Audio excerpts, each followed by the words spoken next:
Our other top story today, the nation is mourning the death of former Secretary of State and Chairman of the Joint Chiefs, General Colin Powell. The 84-year-old died of complications from COVID-19. He was fully vaccinated but battled underlying conditions. The Associated Press confirmed he'd been treated over the past few years for multiple myeloma, a blood cancer which impacts the immune system. Flags are flying at half-staff across the country in his honor, many sending their condolences to his family. When President Bush appointed Colin Powell as Secretary of State, he became the highest-ranking African-American official in the history of the United States. Powell never lived in Tampa as part of his military service, but as Courtney Robinson shows you, you can find his impact on our community by just talking with a veteran. He said, hi. He said, Colin Powell's the name. I said, Tom O'Neill's the name. And that's how Tom O'Neill met General Colin Powell more than 30 years ago in the halls of the Pentagon. He has the picture to prove it. This was when he was Chairman of Joint Chiefs. A four-star general who was a friend to most all. No matter what he had up here, he had an open heart.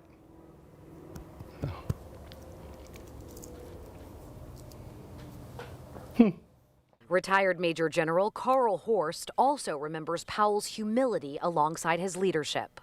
Colin Powell was a force of life larger than anyone that I had met.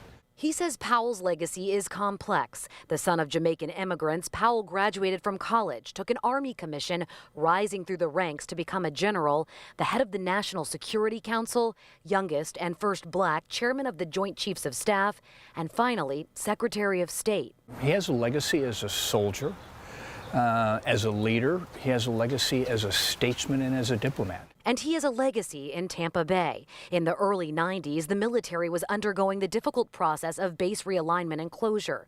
Powell, as the chairman of the Joint Chiefs, was a vocal advocate that MacDill should remain home to U.S. Central and Special Operations Commands. And here now, 30 years later, they're still here, and no one talks about closing MacDill to base realignment and closure based on the impact of those two combatant commands. An important part of our community's legacy, but only a portion of what Colin Powell leaves behind.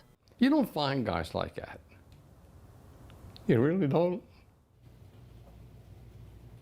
Powell's family said that he was fully vaccinated, which means he died of what's called a breakthrough infection. Last week, the CDC received reports of nearly 32,000 patients with breakthrough infections who were hospitalized or died.